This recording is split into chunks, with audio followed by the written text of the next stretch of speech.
Why did you click on this video? It's an hour long. It's US history, nerd. The United States. United is defined as being joined together politically for a common purpose or by common feelings. Are the United States united, or is there another word that could be used to describe the states? The extent to which the United States are united has changed throughout history. So to answer this question, we would have to take a look at the entire history of the United States. So easy, we'll just look at the entire history of the United States. Only 400 years. Shouldn't take that long. Right? Before we start, this video will take a brief look at the entire history of the United States. While this is to serve the main purpose, which is to answer the question, are the United States united? This will also serve as a great review for AP US History, the class that I'm making this video for. So, if you have a midnight cram session, this video is for you.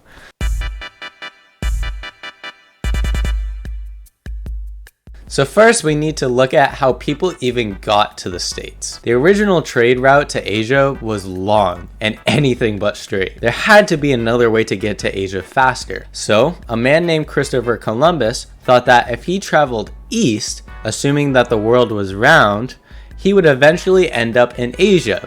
Unbeknownst to him, there was a whole landmass in the way, known as the Americas. So he received funding from King Ferdinand II and Queen Isabella I in Spain and set sail in 1492. He ended up landing in the Bahamas. Our hero! He discovered the Americas, except he didn't. There were already natives that were living there. But the natives are stupid. Europe needs to conquer them. Originally, the reason for traveling east was to find a new trade route, but obviously that wasn't gonna happen. So once the New World was discovered, new reasons for traveling east were broadening influence in world affairs, economic opportunities, and religious reasons. So Spain was the first major European power in the Americas. Other countries caught wind of the existence of the Americas, and they wanted their own slice of sweet, sweet America. We are gonna skip about 100 years into the future because there's not a lot that happens that's important to American US history. So we'll skip to the early 1600s, and at this point, Spain, France, and Great Britain have begun colonizing the Americas.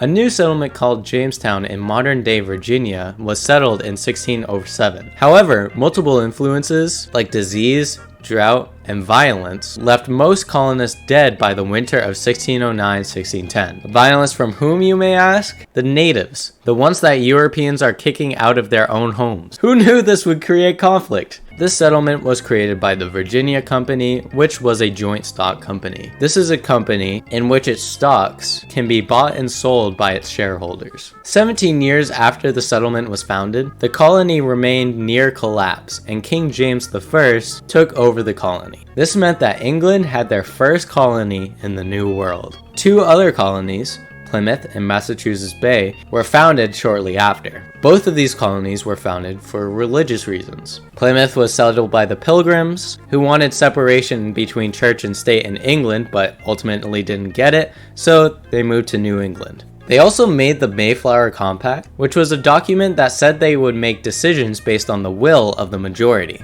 Which? Does that sound like democracy? Anyway, Massachusetts Bay was founded by a group called the Puritans who wanted to purify the church. A concept that we'll see through the years of the colonies developing is religious tolerance, and religious tolerance varied throughout the colonies. There were some early problems with the colonies. The economy was mainly fueled by the cash crop tobacco, which if you only have one big source of income, your economy is not very stable. And this became clear when around 1660, an overproduction of tobacco led to low prices. This created sharp differences in the financial well-being of different classes of individuals. A man named Nathaniel Bacon, which, what a name, accused the royal governor of Virginia of picking favorites. He then conducted a series of raids against American Indian villages on the Virginia frontier. This rebellion was called Bacon's Rebellion, and it was ended after Bacon died of dysentery, and his fellow rebels were executed by the royal governor. The rebellion did reveal that there was a sharp class divide among colonists and that there was dissatisfaction towards royal rule. Other colonies were also founded during this period, like Rhode Island, Connecticut,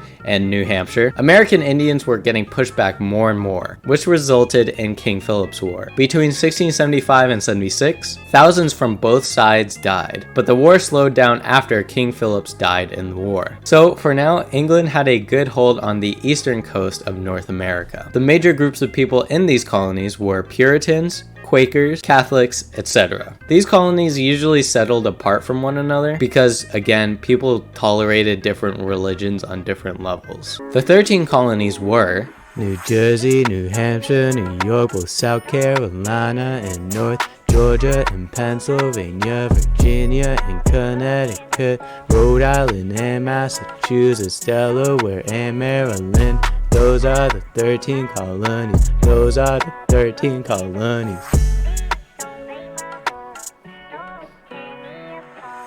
Religion was clearly important to these colonies, which brings me to the Great Awakening. This was a period of religious revival, or a wave of increased religious feeling among the colonists. This happens a couple times throughout history, as we'll see. Another event that occurred was the Enlightenment, which was a movement of literature and philosophy, which brought about ideas of progress, separation of church and state, and liberty. But hold on to that thought as we move on into period 3.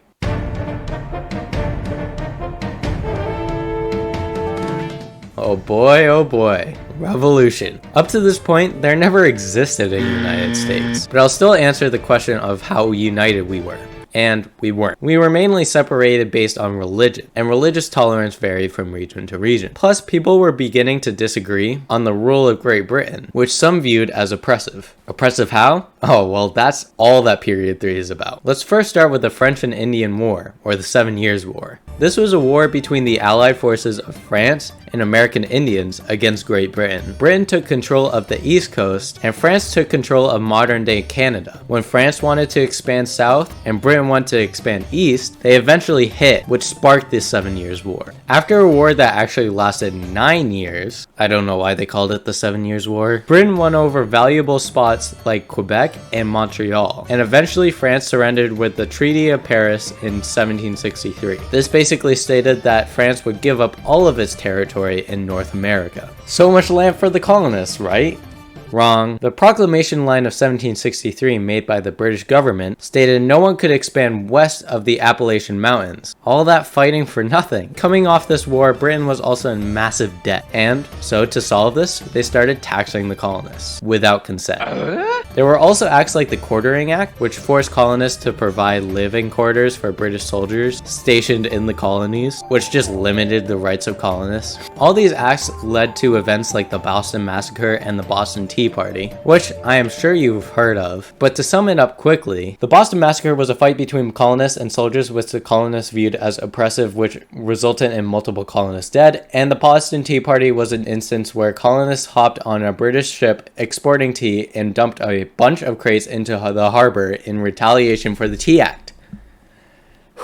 Well, this is getting out of hand. Surely the British government is going to de-escalate things, right? Nope, they just passed more acts, which the colonists ended up calling intolerable. At this point, the colonists were fed up and started the Revolutionary War against Britain. Not all colonists fought against Britain. Some remained loyal to Britain and were called loyalists, but the other colonists, patriots, wanted freedom. One such patriot was Thomas Paine, who wrote Common Sense, describing why colonists should separate from Great Britain. All these patriots who joined in the movement were led by George Washington, yes, that George Washington, to defeat the British forces. Before the war had ended, the Declaration of Independence was written, which explained why independence from Great Britain was necessary. In it, it describes the British government as a tyrannical government and defines the inalienable rights, which were life, liberty, and the pursuit of happiness. A couple years after the Declaration was written, the revolution ended with the signing of the Treaty of Paris in 1783. I don't know why they can't come up with new names of treaties. Just get more creative, bro. Now we have a people without a government. A government was needed to unite the people, so the Articles of Confederation were passed. However, this created a weak government, which is what the people originally wanted, but it turned out to work not that great. For example, Shays' Rebellion was a rebellion over the economic strain in place due to the debt caused by the revolution. However, the Articles did not allow the government to put down such a rebellion. Clearly, a new document was needed, so the Constitution ended up being drafted. But the people thought that this would give too much power to the government. After all, they were given back the power to tax the people, which is what we were trying to move away from. To convince the people, the Federalist Papers were written to try and convince the people why the Constitution was necessary. Multiple compromises were also made, like the 3/5 Compromise, the Great Compromise, and the Electoral College, to gain support for passing the Constitution. And it ended up being passed in 1787. The first president of the United States was George Washington. I won't go into depth in this video about really any president, but I will talk about his farewell address, which mentions the most important things that he did. He told future presidents to not get involved in foreign affairs, to not make permanent alliances in foreign affairs, not forming political alliances, and not falling into sectionalism. He also set the 2-term limit by voluntarily leaving office after his 2nd term. The next president was John Adams, who kinda sucked. Don't know what I mean? Well, he passed the Alien and Sedition Acts, which allowed the president to deport aliens, and disallowed papers from trashing on the president, which completely ignored the freedom of the press. Yeah. Adams was a Federalist, and now people didn't think Federalists were all that cool. So, Thomas Jefferson, who was a Democratic Republican, was elected as the 3rd president. This was the first shift in power in political parties, and it was a peaceful shift, indicating that the Constitution would work for years to come. That is all for period 3, now moving on to period 4. At this point, we are a brand new country, so I can't really evaluate the extent that we're united, but I will say that we are united on the fact of unalienable rights and democracy. How patriotic is that? Now that we are the United States, we can see how we develop as a people. What was period 4 about? How the country was moving to be disunited, the Civil War. But we'll talk about that in period 5. One of Jefferson's major accomplishments was the Louisiana Purchase, which he didn't even want to do. The Constitution didn't provide power to Jefferson to be able to purchase such a territory, but he ended up justifying the purchase by saying that it prevented another country from buying it, which that country would inevitably be America's enemy. With this purchase, America doubled in size. Another event that occurred during his presidency was Marbury vs. Madison, which was a case in which judicial review was created on the premise that a law put in place was unconstitutional, and they declared it unconstitutional, and therefore they would have the power in future cases to declare laws unconstitutional. Constitution doesn't even sound like a word anymore. The next president was Madison, who presided as president over the War of 1812, the first war that the United States was involved in. This war was started by Britain because they violated the neutral rights that America had over the ocean. People disagreed between entering and staying out of the war, but pressures mounted and Madison ended up going into the war. No one in particular won the War of 1812 with the signing of the Treaty of Ghent in 1815, but it did gain America respect from other countries. What followed this war was the era of good feelings, after James Monroe was elected as the next president. This was because there was hope of a movement towards partisan and national unity, but we know that never happened. Not everything was rainbows and unicorns though, because there were events like the Panic of 1819. This was the first major financial crisis in America. There was also the Missouri Compromise, which was meant to solve the issue of admitting states to the Union and whether they would be admitted as slave states or free states, which it did accomplish, but looking back on it, it was only a band-aid to the prevailing issue, which was slavery. Northern states were free states and southern states were slave states. The United States really couldn't stay united if this divide continued. Someone will eventually try to stop slavery, which would cause a civil war. That'll never happen. But we aren't quite to that point. Monroe, as president, followed the Monroe Doctrine, which warned European powers to not interfere in the affairs of the Western Hemisphere. So patriotic. With the United States expanding, transportation needed to be advanced. So multiple roads, canals, and railroads were built to connect the states together. One notable thing was that the economy between the North and South was very different. Most of the South was based on farming, majorly cotton, which is why slavery was huge for the South. As for the North was becoming industrialized and was based on manufacturing. The relationship was that the South would produce things that the North could use to produce goods that they could sell. There was also an increase in immigration between 1830 and 1860, mainly coming from Ireland. These people weren't widely accepted, as most minority groups were. For example, the natives were continuing to be pushed back with the Indian Removal Act, which forced natives to settle west of the Mississippi. This caused the Trail of Tears, which was a hard route that 15,000 natives were forced by the army to take. Of these natives, 4,000 ended up dying on the route. Around this time was a Second Great Awakening,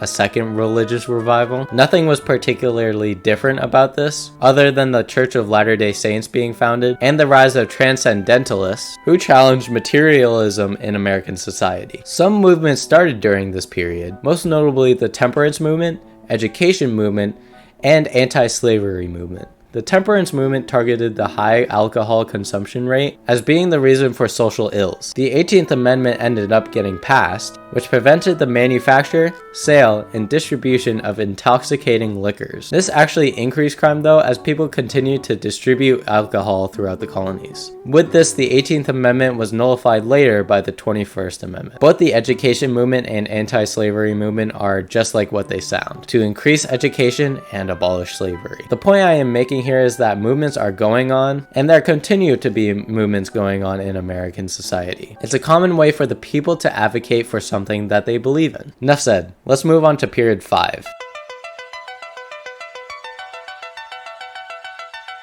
Something has been brewing in the water for quite some time now, and that is the slavery issue. To this point, American society has been growing, the North faster than the South, but growing nonetheless. Some movements divide people on issues, but that is what you're going to get when you have a free society like this, a wide range of opinions. But one problem in particular made the United States more disunited than it has ever been: slavery. And that's what this period is about. Before we talk about the war between the North and South though, we must talk about the Mexican-American War. Don't you just love war? America must, because we do it a lot. President John Tyler, who no one has ever heard of before, tried to push the annexation of Texas. It ended up getting annexed during James K. Polk's presidency, and this caused some issues with Mexico. Polk wanted to settle terms with the Mexican government. A war ended up occurring despite this, and both sides pointed at each other for causing it. Polk said that Mexican troops attacked American troops on American soil, and Mexico argued that American troops attacked Mexican troops on Mexico soil. America ended up winning the war and gained land that stretched from California to New Mexico. The acquisition of land continued the debate over which states would be admitted to the Union as free or slave. But first, we actually got to get people to these lands. People followed the Manifest Destiny, which claims that Americans were destined to expand ideas of democracy and capitalism across the entire continent of North America. How entitled of us. There also seemed to be economic opportunities out west, especially with the discovery of gold in California, sparking the gold rush. Enough sweet talk. Slavery is becoming a bigger and bigger issue. For example, the Dred Scott decision. Scott left Missouri for Wisconsin, which was a free state. 2 years later, he returned to Missouri, which was a slave state, and he was no longer free. Scott sued for his freedom, but was denied, and he and his family were enslaved again. There was also the issue of Kansas, which was a newly opened territory for settlement. Numerous people from all sides of the slavery issue flooded Kansas to try and influence the vote. That was a popular vote which would determine whether Kansas would be admitted as a slave state or free state. This was established by the Kansas-Nebraska Act of 1854. Violence broke out almost immediately between the opposing parties in an era that became known as Bleeding Kansas. One of the lead abolitionists in this era was John Brown, who led many riots, including one massacre that led to the death of 5 pro-slavery advocates. As you can see, very united. Coming up was the election of 1860, in which the two leading candidates were John C. Breckinridge and Abraham Lincoln. The South was afraid that if Lincoln was elected, slavery would be abolished. Well, he was elected, and soon after, the South seceded from the Union. There were now the United States of America and the Confederate States of America. Here we go again, war. But this war was different. It was a war between Americans and Americans. This ended up being the bloodiest war in American history because obviously Americans are dying on either side. So let's break down this war. Lincoln wanted to bring back the Union together, and in order to do that, The United States had to fight on Confederate land to get the South back into the Union. Immediately, the Confederate States had an advantage. However, the North's economy was better than the South's, and the North also had a considerable population advantage, a ratio of 4-to-1. Despite the Confederate States only having to defend, they were outmatched by the Union in countless ways, and it showed. After 750,000 deaths, the Union ended up winning, with the South completely destroyed. Alright, I'm gonna brush over the post-Civil War because nothing particularly interesting happened. After the Civil War, a period of Reconstruction happened, which was trying to get the Union back to what it was. Lincoln was assassinated by John Wilkes Booth, and his preceding president, Andrew Johnson, tried to continue this period. To be readmitted to the Union, the Southern states had to hold individual state conventions where they would repeal the ordinances of secession and ratify the 13th Amendment, which abolished slavery. In what was considered to be the second period of Reconstruction, the 14th and 15th Amendment were passed, which required the states to respect the rights of U.S. citizens and prohibited the denial of the right to vote based on race, respectively. The South, unfortunately, continued implementing questionable practices, including sharecropping, which basically continued slavery by binding signers of a contract to permanent and unrestricted labor. During this period, soldiers were quartered in the South to try and ensure that these laws were being followed. However, after a controversial election of 1876, which had its president decided with the Compromise of 1877, which had Rutherford B. Hayes elected in exchange for withdrawing the soldiers from the South, America entered a period of a whole lot of nothing, the Gilded Age. This period was characterized by a lack of action by multiple presidents.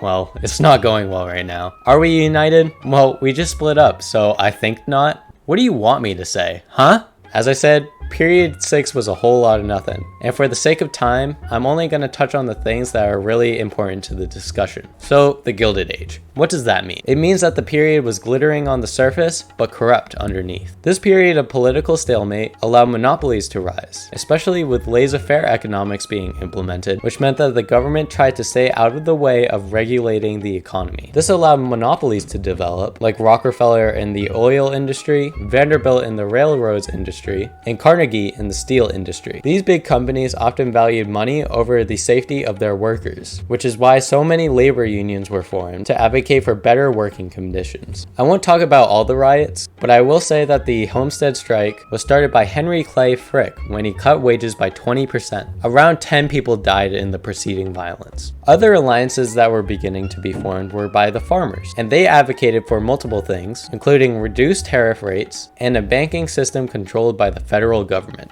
Our culture started growing in multiple ways, especially with immigration increasing, dumping more cultures into America. One growing part of culture was team sports, namely baseball. In fact, William Howard Taft started the precedent that the president would throw the first pitch in the baseball season starting in 1909. The government didn't do much, but I guess they did throw that ball one time. Politics were gradually changing though. With the reconstructing Southern Democrats, they were slowly getting accepted back and slowly making their presence known in the different branches of government. Populists were another growing party, which mainly advocated for an increase in the power of the common voter. Their political platform was created in 1892, but their popularity shortly after decreased in 1896, leaving the two major parties, the Democrats and the Republicans. As I said, not much in this period. I bet you can't wait for a longer period. This period's a doozy. Bear with me here because there's quite a bit of information. Alright, it's all coming together. All the states are together now. Now we can just focus on growing ourselves. Psych! We got 2 world wars to talk about. Are we united right now though? The diversity of America is increasing, but that doesn't mean that everyone was being accepted. For example, slavery was abolished, but African Americans are still being discriminated against. Not to mention that women, or literally half of our society, still do not have the same rights as men. Let's see if we can grow from this. At this point, America is a major world power and has maintained control of the Western Hemisphere thanks to the good old Monroe Doctrine. Spain had control over Cuba, and being in the Western Hemisphere, America sought to free Cuba from Spanish rule, which resulted in the Spanish-American War. When the US invaded Cuba, 5,000 American troops died by malaria, but still managed to defeat the Spanish army. Another development was that we gained territory that is modern-day Hawaii. key. It officially became our 50th state in 1959. No, we're not there yet, but I just wanted to mention that. So now American territory stretches from Puerto Rico to the Philippines.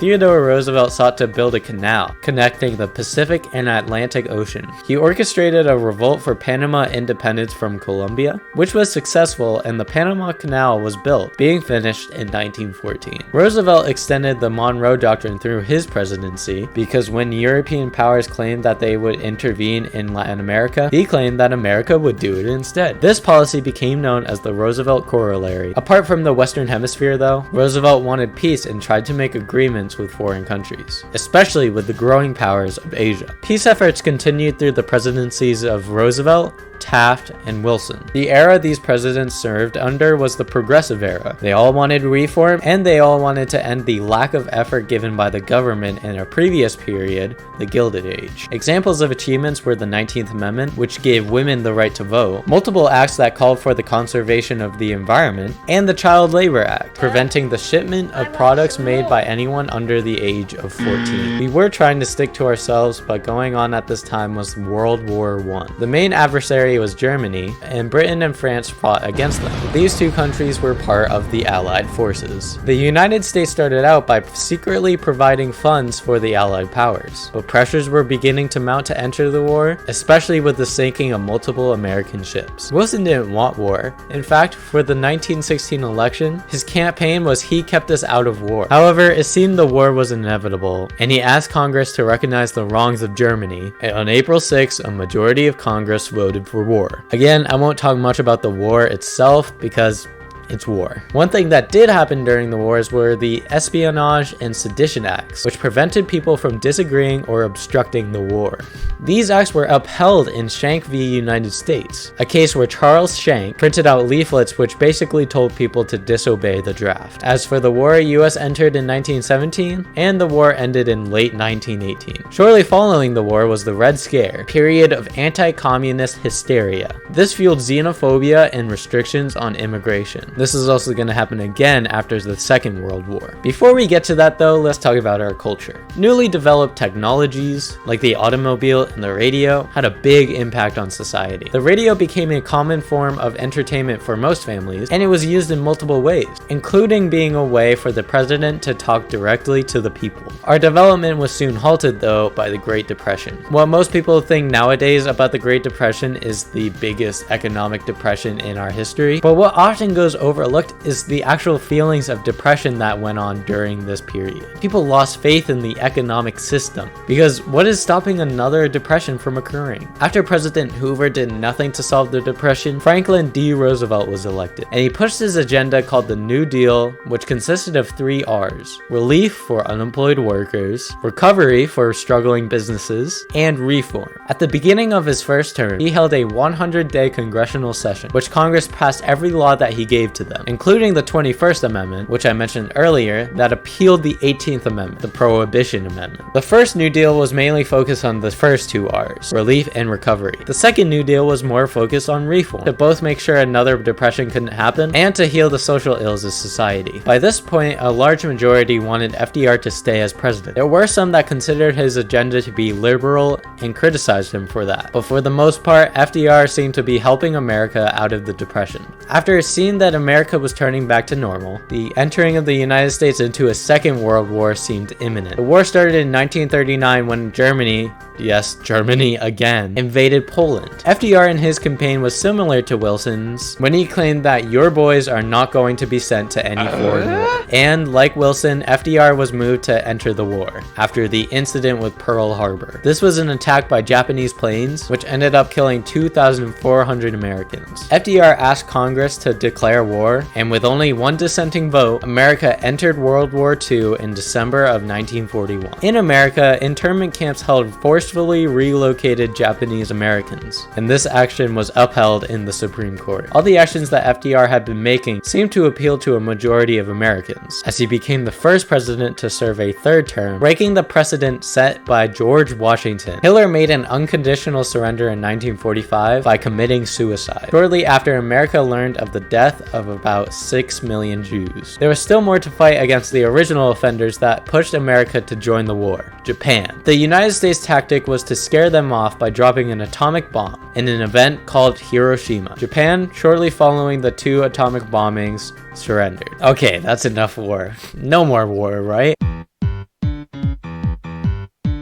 Ay, when will this end? Now we enter period 8, which takes place during the Cold War, which is about the most boring thing ever. I am going to speed through the Cold War and then go back through the time period for things that were actually interesting. So first, you must know that America and Russia were in an arms race. This lasted for almost half a century, where they were basically playing a game of chicken and building up their arms so that neither side would attack the other. If either side attacked the other, the world would probably end. Well, we're still here and I'm making this video, so I think you know that that didn't happen. American and Russia never directly attacked each other, but instead attacked in proxy wars, or wars that are instigated by a major power, but that country itself does not become involved. Also, a second Red Scare followed World War II, and yeah, it was the same thing as the first. All the Cold War was America trying to prevent the spread of communism by Russia across the whole world. Major events were the Vietnam and Korean Wars, which, if you notice, is not the United States or the Russia wars. Proxy wars. Stupid. Again, I'm not going to go into depth about these wars because I've talked about war too much. Give me a break. I'm already 20 hours into editing this video. Another thing about the war was that they were trying to advance their technologies. For example, the space race was a race to get a man on the moon. When I think about the Cold War, it just seems petty. Little competitions to just show that one is better than the other.